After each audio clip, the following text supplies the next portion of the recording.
Hello, my name is Armando Ramalho, and I'm here to present the paper entitled Simulation of Crack Growth in T-Welded Joints Residual Stress Field Effect. Here is a brief outline of the presentation. The residual stresses affect fatigue life. Compressive residual stresses may be introduced intentionally on the components to improve their fatigue behavior. The residual stresses also may be introduced unintentionally by the technological process. The presence of cracks at the weld toe, influenced by the effect of stress concentration and residual stresses existing in the area, affects the fatigue life of welded joints. The virtual crack closure technique allows considering the effect of stress fields in the determination of stress intensity factors. In the study is presented a three-dimensional finite element method model that, using VCCT, allows the evaluation of the influence of residual stress fields generated by overloads on the propagation of cracks on the toe of T-welded joints. The base material was a medium-strength steel in the form of plates with 12.5 millimeters thickness. The welds were made by covered electrode process with weld metal in overmatching condition. The joints weld specimens were produced from the main plates with low penetration fillet welded with an attachment of equal thickness. TIG post-weld treatment was performed at the weld toe, generating a radii with a medium value of 6.25 millimeters. The T-joints were loaded in 3-point bending. Given the symmetry of the joints and loading in a model, only half of the T-joints is considered. Only the central part of this half T-welded joint is simulated. A slice of 20 millimeters width with boundary conditions that produce a plane state of deformation. Was considered the existence of a semi-elliptical crack with depth of 1 millimeter in the center of this slice. Given the symmetry of geometry and loading in the numerical model, only half of this slice was considered. The mechanical characterization of steel in the elastic and plastic regime were obtained in previous works. The initial mesh generated in MESC Patra consists of 2,454 nodes and 12,488 tetrahedral full integration linear elements. In this initial mesh is generated a semi-elliptical pre-existing crack with 1 millimeter of depth and a superficial length of 4 millimeters. This initial crack is generated in MESC Mark software by a faceted surface through a remeshing process. The introduction of the initial crack produces a mesh of 16,006 nodes and 77,482 tetrahedral elements. This model will be subjected to 3-point bending fatigue with pulsating nominal load F corresponding to a stress range at the weld toe of 215 megapascals in 3 different initial conditions. A. Without initial stress field. B. With a tensile initial residual stress field generated by a compressive overload of minus 2.4 times F. C. With a compressive initial residual stress field generated by a traction overload of 3 times F. The loading of bending at 3 points was simplified through connections of the type REB2 in order to reduce the model's number of elements. The overload causes plastic deformation at the crack front and in the weld toe that generate the residual stress field in these regions. These stress fields are simulated in independent jobs. The overload is applied in quasi-static conditions, and the von Mises yield criterion is used to evaluate the plastic deformation with an isotropic hardening rule. These residual stress fields are imputed in the crack growth simulation as initial conditions using the general previous analysis state condition. The crack's propagations were evaluated using the integration of Paris-Erdogan law according to this equation. For the material propagation constants, were used the values obtained in previous work. The stress intensity factors were obtained using the three-dimensional VCCT technique implemented in MESC Mark software.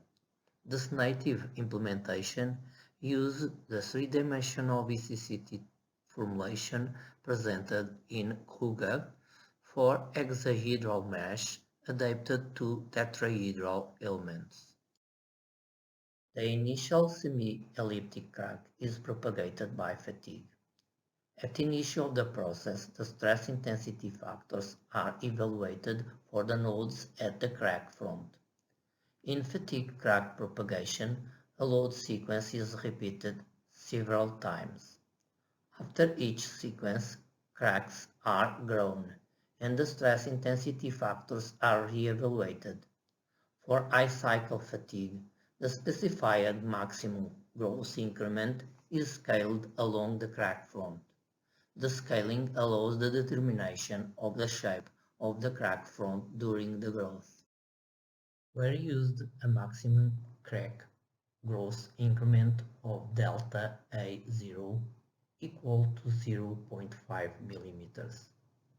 The scaling of this maximum increment to each node on the crack front is based on this equation, where delta A fat is the growth increment for each crack node in the crack front, calculated by the Paris-Erdogan law using the respective stress intensity factors. In this approach, the crack length increment was prescribed and the corresponding number of fatigue cycles was calculated by the integration of Paris-Erdogan law, assuming a constant value for the stress intensity factors along the increment of the crack.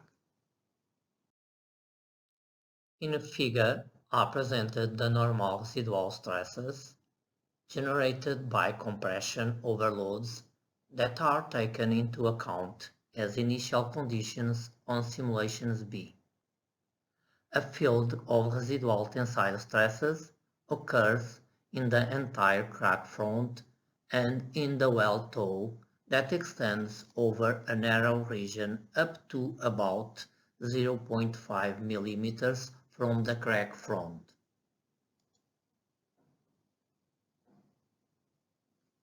In the deepest point of the crack front, after a narrow strip of tensile stresses, appear extensive regions with compression stresses that can reach minus 100 megapascal. The tensile stresses in the crack front reach the value of 300 and 70 megapascal at the surface. Tensile stresses with lower values occurs in all the weld toe. In figure are presented the normal residual stresses generated by traction overloads that are taken into account as initial conditions on simulation C. A field of residual compressive stresses occurs in the entire crack front and in the weld toe that extends over a relatively wide region, up to about 1.5 millimeters from the crack front.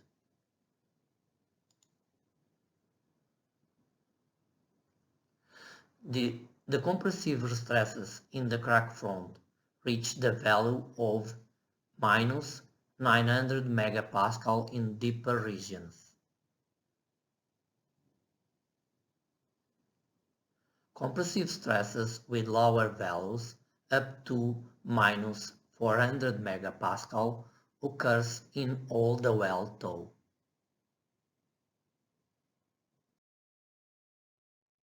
The video shows the evolution of the crack front along the simulations A, B, and C.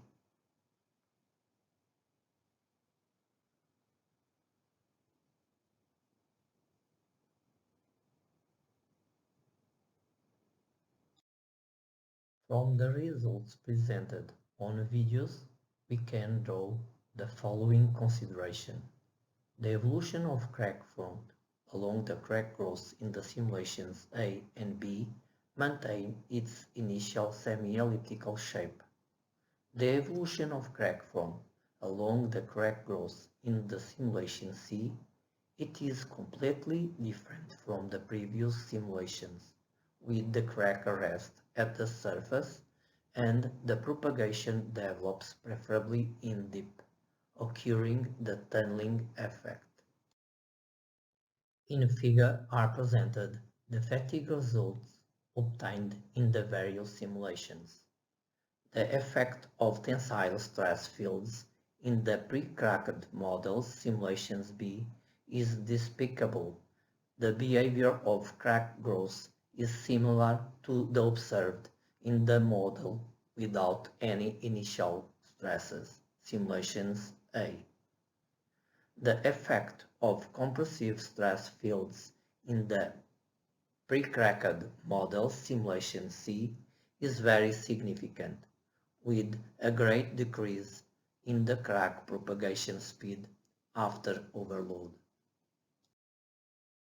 The fatigue lives obtained with the numerical simulation A were compared with the ones obtained by numerical integration of the Paris-Erdogan law, where the stress intensity factors are obtained by the MK factor proposed by Bowness and Lee. The results are shown in the figure. The solution proposed by Bowness and Lee results more conservative with higher crack propagation speed. When comparing the results of simulations A with the experimental results, it appears that the simulation using the VCCT better fit the experimental results. Onward to the conclusions. The developed finite element model reveals to be effective to predict the growth of cracks at the weld toe of a T-joint. The developed finite element model reveals to be effective to evaluate the influence of residual stresses generated by plastic deformation at the weld toe on the crack propagation speed. The compressive stress fields generated by overloads on the crack's propagation in the weld toe of a T-joints promotes the crack arrest at the surface and a tunneling effect on the crack growth. The tensile stress fields generated by overloads on the cracks propagating in the weld toe of T-joints have a despicable effect on the crack growth. Thank you for your attention.